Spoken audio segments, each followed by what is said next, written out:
Sebenarnya mudah aja gitu buat penelitian. Tantangan terbesar tuh di mental tuh.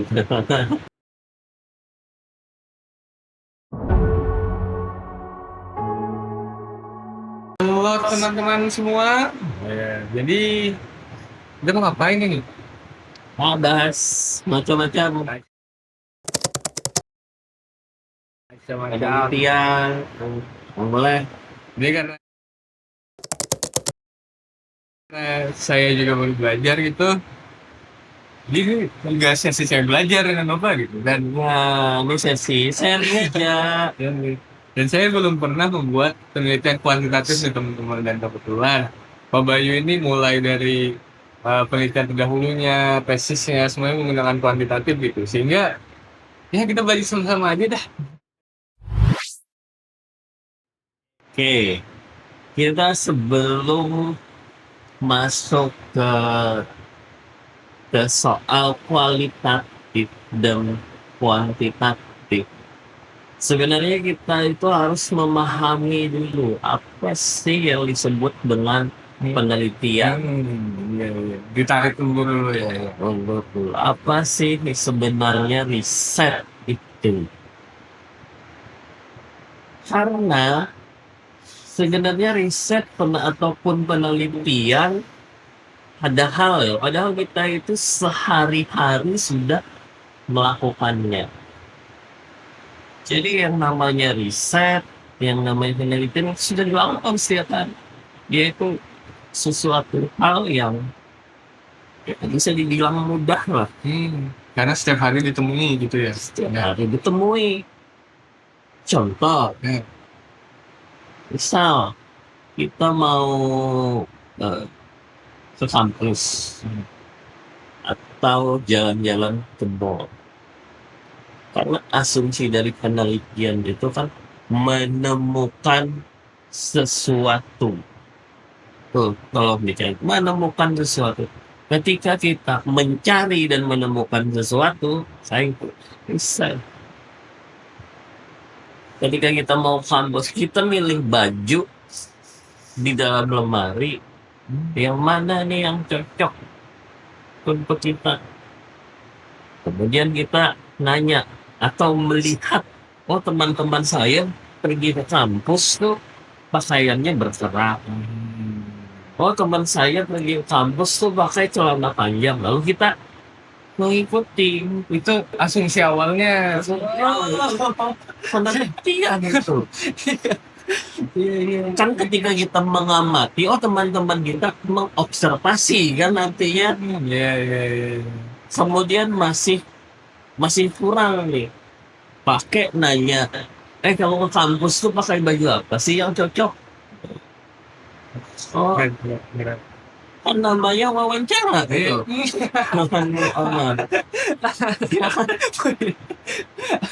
Sebenarnya sudah dilakukan sehari-hari, cuman istilah-istilah itu aja yang belum diketahui.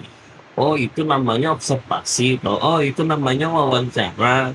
Tuh, ketika kita menyajikan dengan tulisan, oh itu namanya kuesioner, tuh.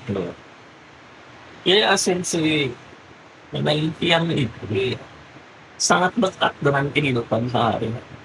Contoh lagi, ketika kita ingin PDKT sama cewek, pasti itu penelitian itu sampai mendalam.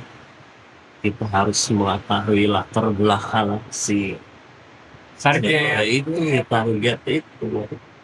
Kita harus mengetahui bahkan sampai ini hobinya apa sih biar nyambung ngobrolnya.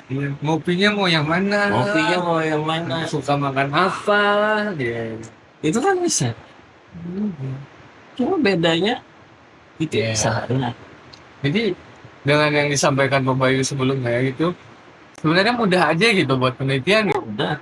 Cuman yang nggak diketahui kan cuma istilah-istilah. Oh ternyata ini istilahnya ini.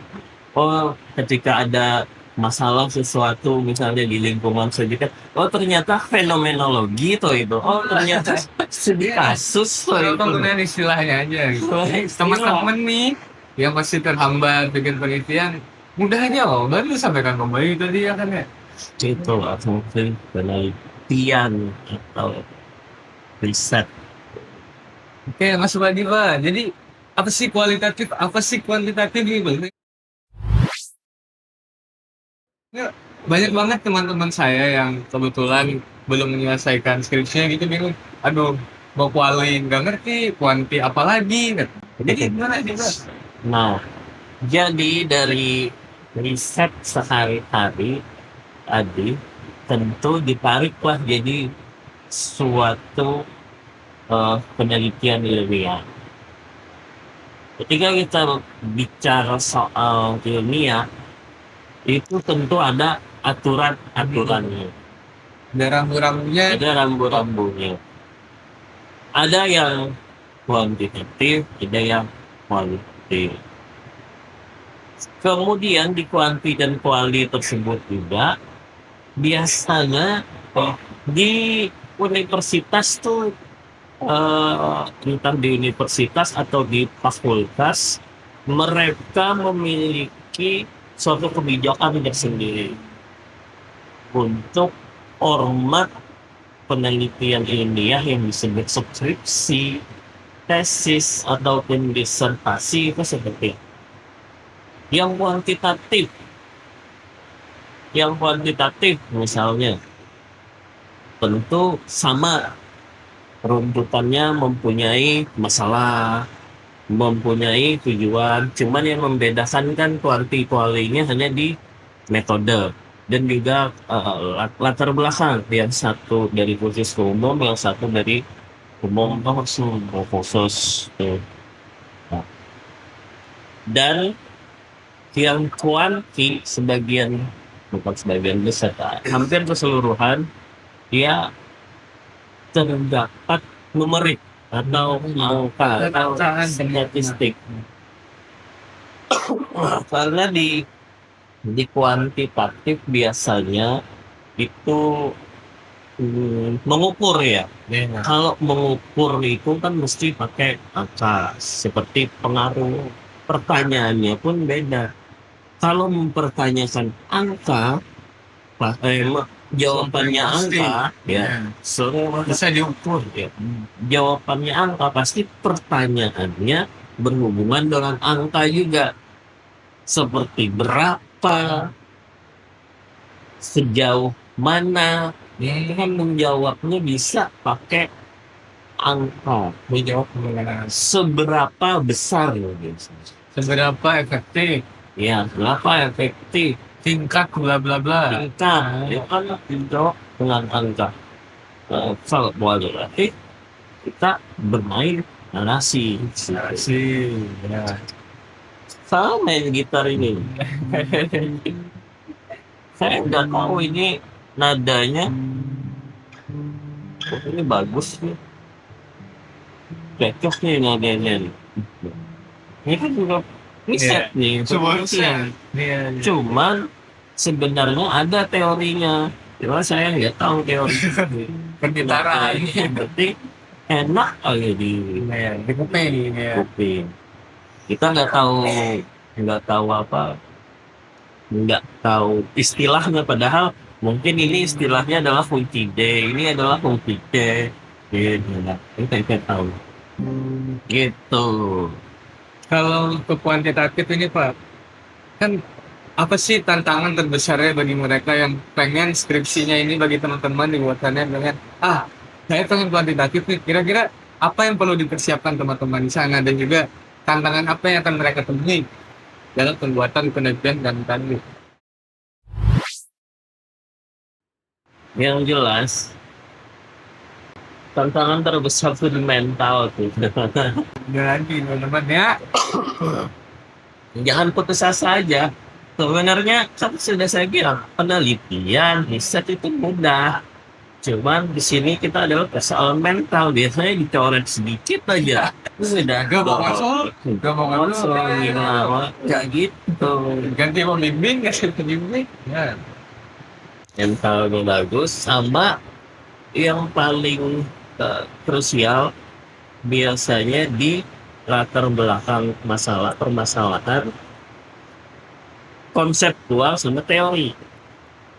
Kalau yang lain-lain saya rasa aman lah. Yang penting itu adalah membangun masalahnya seperti apa, mencari dan melatih kepekaan kita untuk melihat bahwa ini sebuah permasalahan yang harus diselesaikan.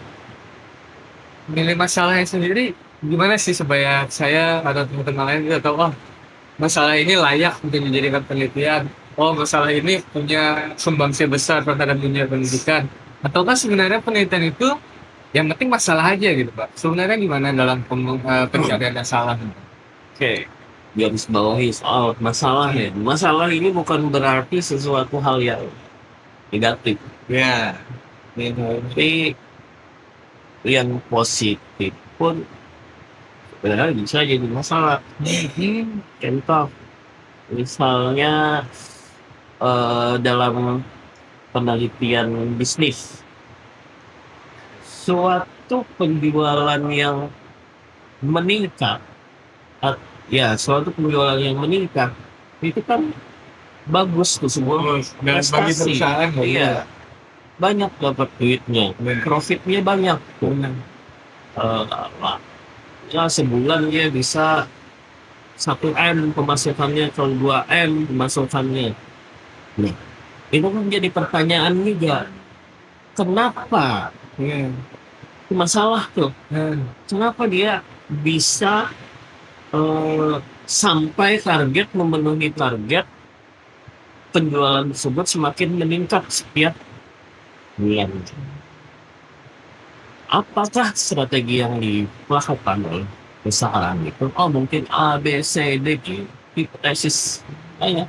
Bisa jadi hipotesis. Oh ternyata yang mempengaruhinya penjualannya meningkat itu karena pelayanannya mungkin variabel, so variabel X nya. Atau mungkin pengaruh promosinya, nah variabel lagi itu sudah berbicara variabel tuh. Jadi masalah, terdapat masalah lalu kita menemukan variabel. Kalau dalam kuantitatif variabel, kemudian alat untuk mengukurnya ada indikator kecil seperti itu. Tadi kan Bapak berbicara tentang kuantitatif ini sebuah pendekatan yang digunakan untuk menjawab pertanyaan dengan angka. Saya pernah menemukan ini kebetulan, mungkin teman-teman di luar sana juga, bahwa jual jasa isi kuesioner. Apa? Jual jasa mengisi kuesioner. Jual jasa pengisian kuesioner untuk skripsi lah, untuk penelitian lah, gitu. Joki. Ya, joki. Kira-kira bagi Bapak yang sudah sering ini mengoreksi skripsi mahasiswa, kira-kira hal seperti ini layak nggak Bapak juga? Apakah Bapak bisa membedakan gitu atau ketahuan gitu? Oke, jelas. Kalau ketahuan ngejoki skripsi ya jelas tuh menyalahi etika di bidang akademik. Oke. Joki skripsi, joki tesis, joki disertasi, sebuah ya bisa dianggap sebagai, kalau tahu apalagi plagiasi, lah, itu sudah termasuk kejahatan akademik. Bahkan ada yang mau naik profesor pakai gituan Pak. Kita tanyakan Pak. Itu ya bisa kita sebut sebuah kejahatan di dalam akademik. Ya. Jadi sebenarnya untuk mengetahui hal tersebut, ya biasanya apalagi sekarang udah banyak AI itu, buat closing dosen gampang bikin tulisan. Makanya kan kalau penelitian skripsi, apalagi pada saat siswa maju sidang, mereka presentasi, mereka memberitahu apa dan mereka apa penelitian mereka. Orang-orang yang joki, orang-orang itu pasti dia nggak mengetahui apa yang dia tulis. Padahal dia mempresentasikannya dia. Itu yang kocaknya di situ. Ya sering, ada sih pengalaman juga seperti itu ya. Bahwa pernah menemui juga ini. Pernah, pernah menemui. Dia nggak tahu apa yang dia tulis sisinya itu. Dia nggak merasa bahwa yang dia tulis itu harus dipertanggungjawabkan. Jadi ada sisi tanggung jawabnya juga di dalam penulisan karya ilmiah. Ya, kumpulkan kali ya. Oke? Oke. Hah? Mungkin dari Bapak Bayu untuk teman-teman yang masih pusing gini bikin penelitian, sudah Bapak Bayu tekankan juga kuatkan mental gitu, atau ada harapan-harapan lain dan doa-doa lain bagi teman-teman kita yang belum merasakan sedihnya ini, Pak. Itu kan saya bilang tadi, Nah, penelitian itu mudah udah di apa namanya, ditanamkan jadi otak atau di pikiran itu bahwa satu penelitian itu mudah. Ya, yakin aja apa yang kita pikirkan akan selalu mudah. Oke. Demikian teman-teman, di Mimbar Akademik episode belajar kuantitatif. Saya Aldi, Saya Bayu. terima kasih dan kita bertemu di video selanjutnya.